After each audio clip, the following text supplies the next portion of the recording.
కాకినాడలో ఉంటాం మేము, ఎలక్షన్ రిజల్ట్ చూస్తుంటాం. ఒక విలేకరులాగా మీకు లైవ్ అప్డేట్స్ ఇవ్వమంటే నేను ఇస్తాను మీకు జూమ్లోకి వచ్చి. ఓకే, కానీ ఒకటండి, పృథ్వీ గారు అని అంటే వైఎస్ఆర్ కాంగ్రెస్ పార్టీలో ఆయన ప్రస్థానం అంతా కూడా జగన్మోహన్ రెడ్డి గారితో నడిచి పాదయాత్రలో కూడా తిరిగి ప్రజలతో ఆయన తిరుగుతున్నప్పుడు ఈయన కూడా తిరిగి ఇంత చేసిన ఆయన ఉన్నట్టుండే ఆయన వదిలేసేసి జనసేనలోకి వచ్చి జాయిన్ అయ్యి జనసేనలో కూడా అదే రకమైన ఒరవడి సృష్టించుకుంటూ వచ్చారు. ఏంటి అంత కారణం, ఎందుకని అంత వ్యతిరేకత ఎందుకు వచ్చింది? ఒకటే డిసైడ్ అయ్యి ఉండి మేము, నాలో ఏదైనా తప్పు ఉంటే కాణిపాక విఘ్నేశ్వర స్వామి గుడికి రండి, నేను ఒట్టేస్తా. మీరు ఒట్టేస్తారా? మీ మీద ఎంతో నమ్మకంతో ఎస్వీబీసీకి డైరెక్టర్గా మీకు ఇచ్చారు కదా. నేను అసలు అడగలేదండి. వీళ్ళ ప్లాన్ ఏంటంటే వైవి సుబ్బారెడ్డి గారు చైర్మన్ ఉంటే ఒక నమ్మిన బంట అన్నవాడు ఎస్వీబీసీ చైర్మన్లో పడేస్తే ఇక్కడ ఏ దుర్మార్గాలు జరిగినా ఇటు ఉంటాడు కదా, నీ బాంచిన కాలముక్త దొర అనుకున్నారు. మనం ఆ టైప్ కాదండి. మనకి ఇస్తే ఎక్కడెక్కడ లొసుగులు ఉన్నాయి ఏమున్నాయని మొత్తం ఫైల్ పట్టుకెళ్ళి ఇలా జరుగుతుంది సార్ అన్న. ఎలా చూశాడు అన్న, ఏదో పృథ్వీ గారు తీసుకొచ్చారు చూడండి అని ఏదో అన్నాడు. అయితే ఫైలు తర్వాత నాకు అక్కడ ఉన్న వాళ్ళు చెప్పింది ఏంటంటే, ఆయన ఎవరు అనుకున్నావు, ఆయన చిన్నాన్న ఆయన. అవునండి, ఏదో 2 నెలలు కూడా ఉండవు నువ్వు. అప్పటికి వెళ్ళి 2 నెలలు అయింది, ఇంకో 2 నెలలు కరెక్ట్గా ఆయన అన్నట్టు 4 నెలల్లో బయటకు వచ్చారు. Only 4 months.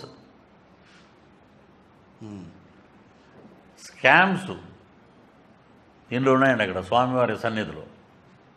శ్రీవాణి ట్రస్ట్ ఏంటి చెప్పమనండి, రేపు పొద్దున్న మా వాళ్ళు అడుగుతారు. రేపు పొద్దున్న డెఫినెట్గా దీని మీద ఎంక్వైరీ పెడతాడు చంద్రబాబు నాయుడు గారు, పవన్ కళ్యాణ్ గారు. They are having so much information about Srivani trust.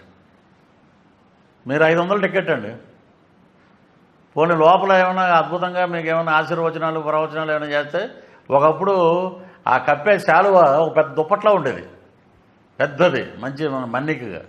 ఇప్పుడు అది కండువా టైప్కి వచ్చింది. అది లడ్డు నాణ్యత, ఒక ఇంత లడ్డు, తిరుపతి లడ్డు మనం బస్సులో కానీ ట్రైన్లో కానీ ఫ్లైట్లో కానీ తెస్తే ఆ గుమ్మగుమ్మలు మొత్తం ఫ్లైట్ అంతా కొట్టేది. ఇప్పుడు అసలు లడ్డు అనేది ఎక్కడ మనకు తెలియట్లే. So much scams. సాక్షాత్ వెంకటేశ్వర స్వామి గుడిని నాశనం చేశారు. సో దాని పనిష్మెంటే ఇదండి 2024 వర్డిక్ట్. క్రిస్టియానిజం పెరిగించారు అక్కడ. ఏమైనా బ్రహ్మోత్సవాల్లో కూడా అక్కడక్కడ మనకి చాలా చోట్ల మీడియా మిత్రులు వేశారు, అంత క్రాస్ కనబడుతుందండి. సో ఇన్ని అరాచకాలు ఉన్నప్పుడు భగవంతుడు కూడా క్షమించడండి. మీరు చేసేవన్నీ దౌర్భాగ్య పనులు. మీరు ప్రజల మనిషి ఇలాగైనా దండం పెట్టి చావుకి ఒకటి నేర్చుకున్నారు ప్రజలు. చావైనా పండగైనా ఒకటే నవ్వు. రెండో ఎక్స్ప్రెషన్ ఇస్తే మళ్ళీ ఎనర్జీ పోద్దనే ఎప్పుడైనా. చచ్చిపోయిన శవం ఉందంటే ఏదైనా ఎవరైనా నవ్వుతున్నారంటే ఇంతే. భరించారు 5 ఏళ్ళు. ఇక తిలోదకం ఆయనకి. చాలామంది బ్రాహ్మణులు అయితే పిండ ప్రదానం కూడా వదిలేశారు. సో ఈ మార్పు అనేది రావాలని మీరు కూడా కోరుకున్నారు?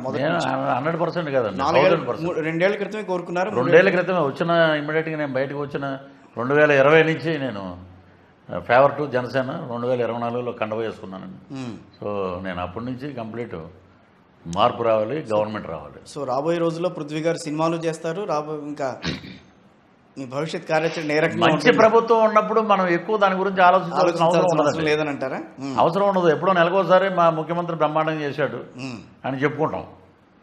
ఇదేంటంటే ప్రతి క్షణం ఇక్కడ ఈయన దౌర్భాగ్యుడు అనాలి, ఆయన తిట్టాలి, ఈయన తిట్టాలి. మీరు వ్యవస్థలన్నీ నిర్వీర్యం చేశారు. ఎక్కడైనా ఒకటి ఆలోచించండి, 10 ఏళ్ళు బెయిల్ మీద ఉన్న వ్యక్తిని ఎవరినైనా రాష్ట్రంలో ప్రపంచంలో చూసామా? ఈయన్ని చూస్తున్నాం. బెయిల్ మామూలుగా ఏదన్నా చిన్న గొడవ అయితే ఒకసారి రాకపోతే హెల్త్ ఇష్యూ, రెండోసారి రాకపోతే ఆయనకి బాగాలేదు, మూడోసారి పోలీసులు వచ్చి తీసుకెళ్ళిపోతారు. మరి వ్యవస్థను మేనేజ్ చేసింది మీరా చంద్రబాబు? No answer. పొన్నవాళ్ళు సుధాకర్ రెడ్డి గారు కుక్కపెట్టి ఏడుస్తాడు, ఏంటో చంటి పిల్లవాడు ఏడిచినట్టు. జగన్మోహన్ రెడ్డి గారికి ప్రమాదం ఉంది, నేను అయ్యో అంటాడు ఆయన. అంటే ఇవన్నీ బిస్కెట్లు, ఇవన్నీ మనం చూస్తుంటామండి. బిస్కెట్ వేసాడు, ఇచ్చారు, రేపొద్దున అన్నీ లాగుతారు కదండి బయటికి, మొత్తం బయటికి. ఈడీ అనేది ఒకటి ఉంది, నగర్ రోజా మీద లాగుద్ది, మొత్తం ఇప్పుడు జవహర్ రెడ్డి గారి దగ్గరికి వెళ్ళింది కథ సిఎస్ స్టేట్. కాబట్టి చట్టం ఎవరిని వదిలిపెట్టదండి. డెఫినెట్గా దీనికి బ్రహ్మాండమైన న్యాయం జరుగుద్ది. మనసులో ఒక్క మాట అడుగుతాం మిమ్మల్ని. పవన్ కళ్యాణ్ గారి దగ్గరికి వెళ్ళి మీరు జాయిన్ అయినప్పుడు ఆయన ముఖ్యమంత్రి కావాలని మీరు కోరుకున్నారు. ఎవరండి? పవన్ కళ్యాణ్ గారు ముఖ్యమంత్రి కావాలని కోరుకున్నారు. కానీ ఈ రోజున ఆయన ముఖ్యమంత్రి అవుతారా లేదా అన్నదానికి మీరు